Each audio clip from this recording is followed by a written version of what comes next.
My first action figures were Star Wars action figures because of how much I loved the movies. I'm Luke Skywalker. I'm here to rescue you.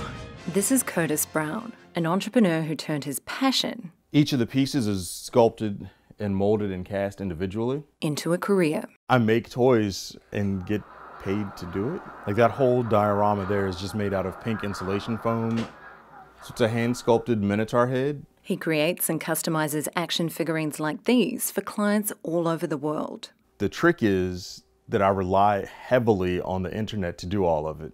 And because of where we live, we're forced to rely on satellite internet. Curtis's internet is slow, it's unreliable, and it's capped at 10 gigs, so it usually runs out within the first 2 weeks of every month.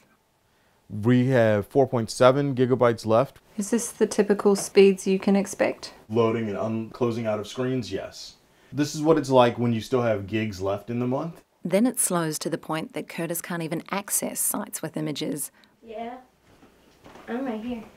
Let alone upload photos. I might need to send 25 to 30 pictures to one person. And in a good month, I might have 30 clients. And that's a lot of data just in the pictures part of it, not including things like research where I have to watch videos or price check stuff. So satellite internet is not optimal for this at all. But in the western half of Goochland County, Virginia, that's all that's available. We have dropped now from 4.7 down to 4.6. And we're 5.5 minutes into the video. Curtis Brown is one of almost 31 million Americans without access to high-speed broadband. That's speeds of 25 megabits or more. Hey Manny, how you doing? My colleague Alan Holmes and I have come to meet Manuel ALVAREZ, a county supervisor elected on his platform to increase access to high-speed internet in Goochland. When I was campaigning, I went from houses with dirt floors to houses with marble floor. The problem is that 70% of the folks living on the poverty level in Goochland County live where the lowest coverage is. So it makes it very hard for us to negotiate anything with the providers because I don't think they're going to get their money back. So whether intentionally or not, many of the folks that have the most need are the least served. This is the good chicken. My wife works at the Department of Education. How was school? She makes right around $32,000 a year. The family of 6 qualify for SNAP benefits, a program better known as food stamps. Improving their internet would mean buying a second satellite service. At $80 a month, it's already a strain. At $160 a month, it's cost prohibitive. All right, thank you. The Browns used to have unlimited high-speed broadband. Then a family matter took them to California. When they came back, the neighbourhoods with broadband were beyond their budget. What I bring in right now has been reduced so dramatically from the limited internet that the average month for me right now is probably bringing in somewhere around $400 in profit as opposed to previous thousands of dollars a month. Improved access to my clients, to advertising, to customer base, all of that is all directly tied to internet access. It makes me mad. That's money that my family needs, you know? You captured me. There's no incentive to deploy. Verizon is focused really on Wi-Fi, on cell coverage, and Comcast is focused on increasing the services to the folks they already have connected. Comcast declined to be interviewed on camera for this story, but told the centre it conducts periodic surveys to check where they need to provide service. Verizon and AT&T didn't respond to our repeated requests for comment. We're in central Goochland now, about 6 miles from the Brown family's house. The county's wealthier residents live over there. As you cross this creek, the median income drops by 1/3, the poverty rate triples, and the proportion of minority residents more than doubles. A few hundred feet up the road, high-speed internet ends. In the east, most people have access to broadband. On the poorer side, almost everyone doesn't. That's not some anomaly. Nationwide, low-income families are almost 5 times more likely to go without access to high-speed fixed broadband. It's almost like it's deliberately trying to hold poor people back. Comcast says it doesn't use demographic data such as median income or poverty levels to determine where it lays cable. The company says it's following the agreement negotiated with the county. Other providers refused our request for comment about how they determine where to deploy service. When you look at it and look at how consistently that's the decision that they make across different counties, it has to be more than just simply they just haven't mapped for that area yet. How can we have Comcast on both sides of us, but not in the middle where the less expensive homes are? The usual arguments about the digital divide focus almost exclusively on population density, urban versus rural. Providers say it just costs too much to connect houses that are far apart, like these. Really, another way to look at it is rich and poor. What we found was that in rural areas, poor communities are 1.5 times more likely than their wealthy neighbors to be denied access to broadband.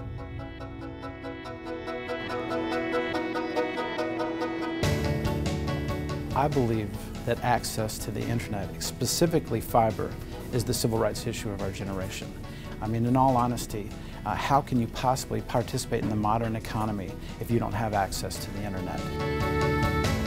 I think if you look throughout our community, there are pockets where there's the exact same density, but they're running internet there, but they're not running it to the western end of our county. And that just so happens to be the place where more kids are living in poverty. It just so happens to be the place where a higher percentage of our community is African American. And I don't know that that's in their thinking at all, but I think it's something that they need to look at because it's clearly having a disparate impact. 3 years ago, Goochland School District began rolling out iPads and laptops to every student. All of our elementary and middle schools are Apple Distinguished Schools. There are only 300 of those in the world, and 4 of them are right here in Goochland. The challenge that we're facing is that our students can't access the internet at home to extend their learning beyond the school. I would really like to have it because everything's internet now. I'm Crystal Ware and I'm Cody's mom, and we live in Goochland County in the western part. And I'm Cody Ware and I'm 11 years old. The closest Wi-Fi is 30 minutes there. That's 30 minutes back. I have a younger child that has to have homework done too, and then you're trying to get dinner on the table, and my biggest thing is family time. There's not a lot of downtime. There's not a lot of family time because you're trying to get homework done, and then if you're adding another hour travel time, 2 hours trying to get homework done with the Wi-Fi at the library, it's hard. It's obviously going to cause a fairness issue in the long term because the wealthier students get to go home, they get to research the internet, they get to build the amazing robot that they find in a YouTube video. He does get frustrated because it is unfair. He's not been able to do assignments. He feels as well as he could. If we're going to talk about closing the achievement gap, we've got to close the information gap because the kids that have access at home are learning anytime, anywhere they want to. But the kids that don't have access at home are basically their learning stops at the moment they leave the schoolhouse. A report from the broadband regulator, the FCC, ruled this year that providers need to do more. While the nation has made significant progress in broadband deployment is not reasonable and timely, given that a substantial digital divide persists along multiple fronts. FCC Commissioner Michael O'Reilly disputes the findings, pointing to the dramatic increase in broadband access in the past few years. He also says broadband totals should include mobile and satellite connections. I strongly oppose the notion that broadband is not being deployed in a reasonable and timely fashion as outlined in the law. I find that statement to be ridiculous.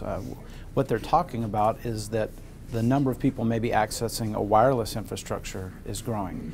But I don't think any of us would find the speed that we get on our cell phone to be acceptable for the types of things that we have to do in our house. It certainly wasn't for MANUEL ALVAREZ, who prior to being elected county supervisor was a telecommuting IT specialist with no broadband. Originally, Comcast wouldn't even give me a price. They said, no, we don't service your neighborhood. One day my wife was coming home and she saw some Comcast guys working on the pole there. She discovered there was a line running 500 feet from their front door. I could throw a rock from my driveway and hit their line. It was just far enough away that his house wasn't inside the 150-foot limit that would have meant Comcast would have to connect his house for free. The first offer from Comcast to connect my neighborhood was about $250,000. Initially, they told him to wire just his house would cost him $47,000. But after 2 years of negotiations, and once Alvarez was elected, Comcast connected his entire neighborhood for around $50,000. Is everybody wired now here? Everybody now is wired in the entire neighborhood. After paying $450. Yeah, each home paid $460, $450, $460. But it ends right here. Yeah, pretty much ends right here. Yeah. But Alvarez wants to see these homes just south of his neighborhood connected too. There are two things that could possibly happen that could improve the situation out here. One would be to totally deregulate the industry so other providers can come in more easily. The other one would be to regulate it as a utility. I think we need to acknowledge that this is now a necessity. It's no longer a nice to have. And anybody who doesn't have high-speed internet is going to fall behind. Comcast's opening offer to connect Curtis Brown was around $4,000. But for the struggling family of 6, it may as well have been $4 million. If we could get the internet issue fixed, we could fix things on this side of it ourselves. I mean, we would be off of SNAP assistance with no effort then. It would be kind of like when you're in a hole, it would be that nice rope ladder being lowered down to you so that you can get yourself out. And that's exactly what it would feel like for us.